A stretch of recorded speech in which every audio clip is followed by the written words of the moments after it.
Latinos in London. The first time I ever went busking was in 1970. I had arrived in London and was staying with a friend and realized on a Friday evening that I had run out of cash. You may not remember, but there were no bank cards or cash machines then, and the banks would close at 3 p.m. on a Friday and not open till Monday morning. So I took my clarinet down to Oxford Street and found a shop window with nice acoustics on the north side. Busking was forbidden on the south side by the Westminster Police, whereas the Paddington branch were clearly music lovers. I made some money playing the 3 tunes I knew, enough to survive the weekend at least.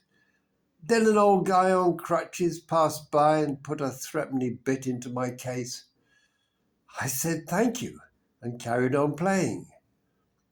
When I finished, I walked along Oxford Street a little way and saw him playing the harmonica. I put the threepenny bit back into his hat. After that, whenever in trouble, I would go busking, and in 2005, I was in trouble again. For my wife had decided to go to Portland, Oregon, once more with the children. This time I did not follow. I was teaching in London, where I had a 1-bed flat and was renting a cottage in Suffolk so the children could come and stay in the holidays, which thankfully they did. I needed to busk again. There was a lot to pay for: airfares, hotels in Portland, child support, London rent, and the cottage. It was while busking that I met Sebastian Diaz, a young guitarist from Valencia. We started to play together and he came to share my flat, which was great. Took my mind off things and brought in a little cash. Also busking on Villiers Street was a young South African girl, Hagi, who was playing saxophone. Sebastian began to chase Heidi up and down the street, and before I knew it, I had a couple living in my flat. Couples tend to take over. On the bright side, we formed a group, Fernando's Kitchen, with Heidi singing, as she had a very fine voice. She'd been brought up in South Africa in an evangelist household and was well versed in gospel music. She had phenomenal energy being 18, so she bought a cajon and beat the hell out of it while Sebastian played flamenco rumba with his guitar.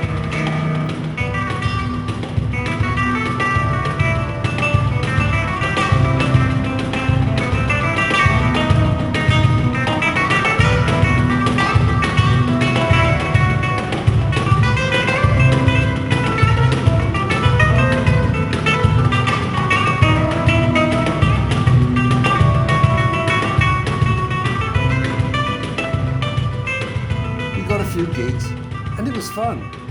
Moreover, Sebastian knew a few other young Spanish musicians who were playing in Villiers Street. So I met Pablo Dominguez, a percussionist and guitarist, son of Chano, also Ruben Gorian, a remarkable cajon player. One day, Sebastian, Heidi and I went to see Pablo play in Stoke Newington with a singer called Davinia Bagno. She had a strong alto voice, almost contralto, and was singing popular flamenco rumba and some of her own songs. Cuando me casé contigo, eras un maravilloso, y ahora que ha pasado el tiempo te pareces más a uno. Vienes a cambiarte de ropa, para irte muy limpio al bar, y vuelves descamisado con manchas que no se van. Ya no te quiero, ya no te quiero. I que me voy de tu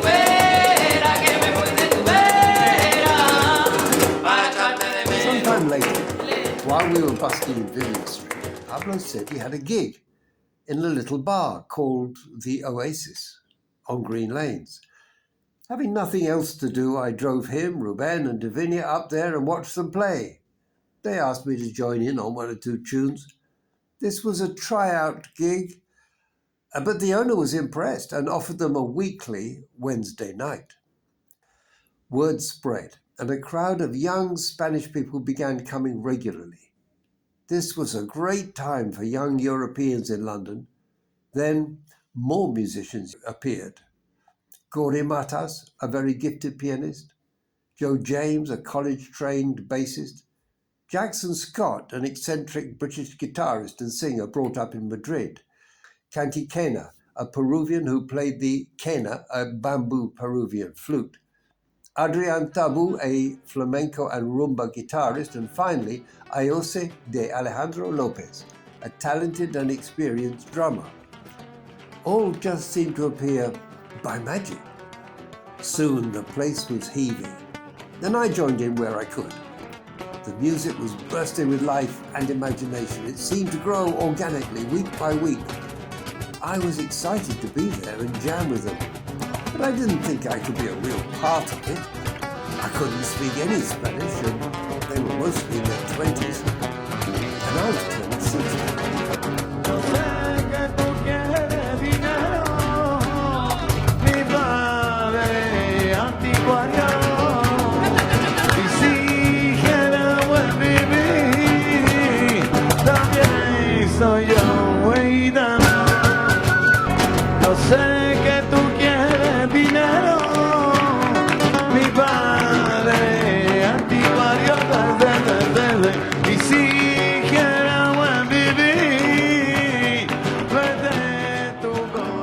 Then one day, Pablo told me that they had a Friday night gig upstairs at Ronnie's as part of the España on Fire program. Come along, he said. I assumed he meant just as a spectator. So I went busking that evening as usual, thought I'd pop along later, but I got tired and opted for home. 2 days later, Pablo said, "Where were you?" "I got a bit tired after busking and went home." "Eh?" said Pablo. "I asked you to come and play." "Me? Oh, I thought you meant just to come and support." No, we want you in the band." So from that moment, I was in the band, which was called Jardins por Fuera. According to Google Translate, it means gardens outside. But they told me it was much cooler than that and was a symbol of rebellious youth in Andalusia. Soy gitano fino pero muy fino, muchas circunstancias, pero con muchas circunstancias que a mí me tratan como un vecino. Soy un gitano fino pero muy fino, muchas circunstancias, pero con muchas circunstancias que a mí me tratan como un vecino. Guardia, no lo dejes entrar. ¿Por qué? Porque es un ladrón. ¿Por qué, guardia? No lo dejes entrar. ¿Por qué? Porque es un ladrón. Ay, así lo dicen, como lo decían. Ay, que la Santa Gay, ay, que ya llegaría. Ay, así lo dicen, como lo decían. Porque ahí no para tu la rubí Santa Gay, ay, que ya llegaría. Ay, el cumbaco y la patona. Sebastian also introduced me to a young Moroccan musician, Soufiane Saihi. He happened to be looking for a room, so he shared my flat for 18 months. Naturally, we began to play together both at home and on the street.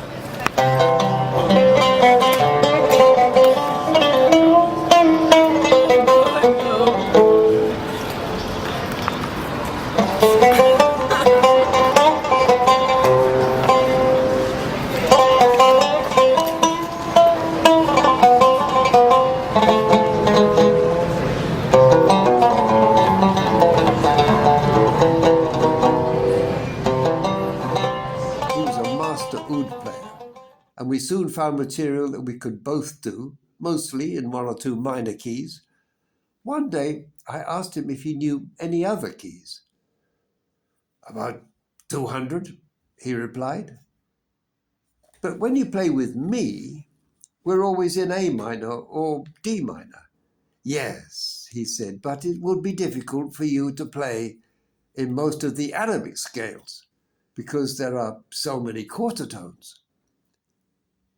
It wasn't long before Sufyan formed a band that he called Kamara.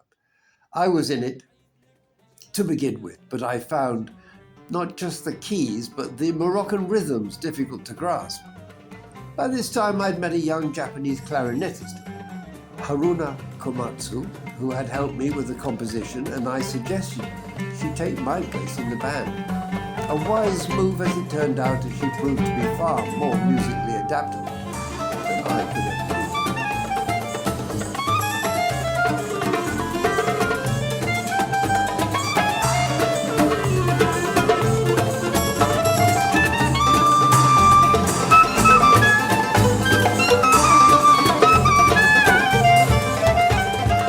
In any case, I had my work cut out keeping up with Hadaris por Fuera.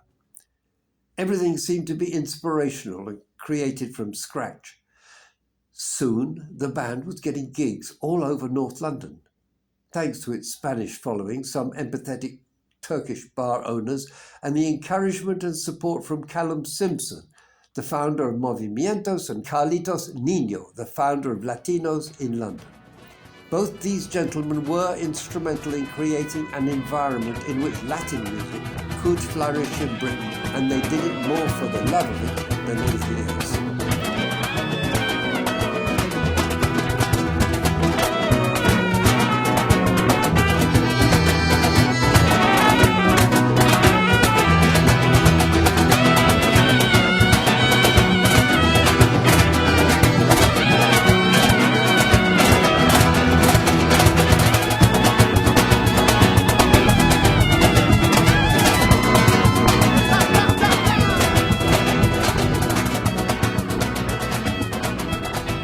I loved playing in the small clubs and bars around North London and was even happy to expand operations to Brighton, Oxford or Colchester, just as long as I got to sleep in my own bed at the end of it all.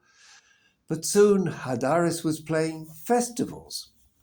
Kendal Calling, the Secret Garden Party, Glastonbury, the Roll Right Fair, Bestival, and the Big Chill. I hate festivals. You're supposed to enjoy them, I know. They are celebrations of music, love, and nature in the glorious countryside. And I do like camping in the woods or by a beach, miles away from the crowds, the noise, and the dirt of the city. But festivals bring the crowds, the noise, and the dirt of the city to where you're camping.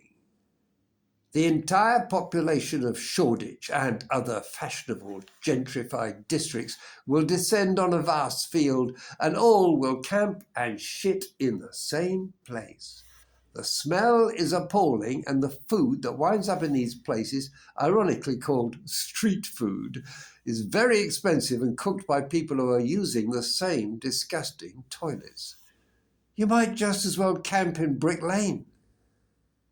Sleep at festivals is also impossible, as heavy bass beats bang through the night and drunken oafs will trip over your tent ropes and fall on you as they stagger back, disoriented at 5 a.m, stopping only to pee because the toilets are now chock full.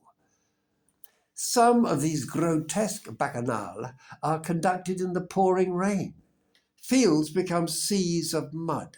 Once the dark descends, you can't see where you're going, your instruments get dirty, crowds of people knock you down and you crawl on your belly in the slimy earth, trying to avoid being trampled to death by inebriated revelers. At one time it got so bad, getting to the stage where we were playing was like finding a hospital tent in the Battle of the Somme. I arrived, yes, but wounded, blood-stained, weary, and very late. Worse still, the pay for these fiascos was pitiful. You were better off busking at 10 quid an hour. At least you could finish when you wanted and get a good night's sleep. However, I was in a band, and these moments of grief were far outweighed by the sheer joy of playing with Hadaris.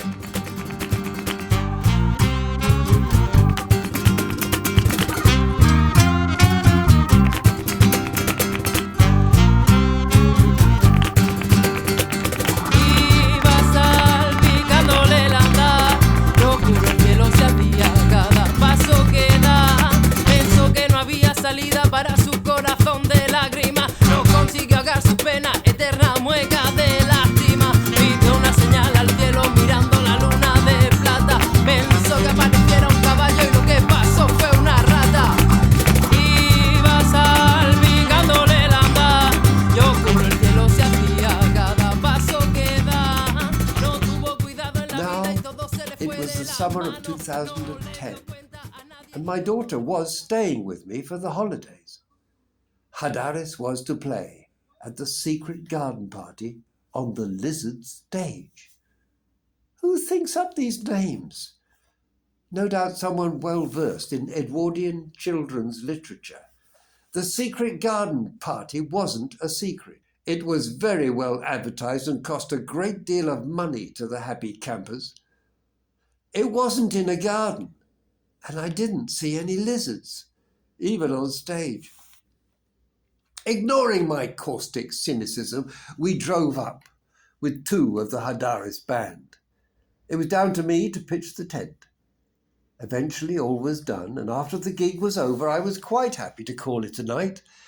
We were sharing the tent, and I went fast asleep, assuming my daughter was doing the same, but she was 16, and she was off and out into the night.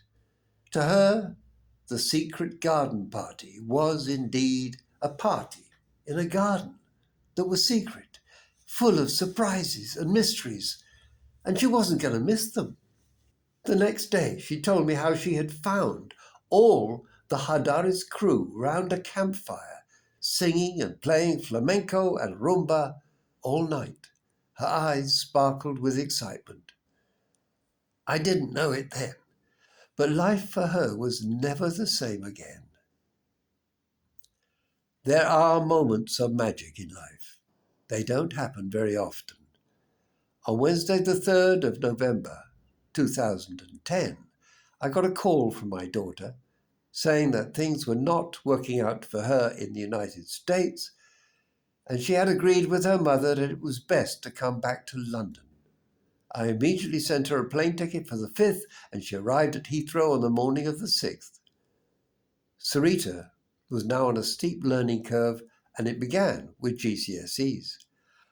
However, thanks to Hadaris por Fuera and the secret garden party, the musical genie had stirred, and she began to sing, play the guitar and the accordion, and it wasn't long before she was asked to be in a band. Soy un sevillano fino, fino, fino, ay así lo dice, como lo decía, porque iba para la revista también, ella llegaría, ay el cumbaco y la patrona.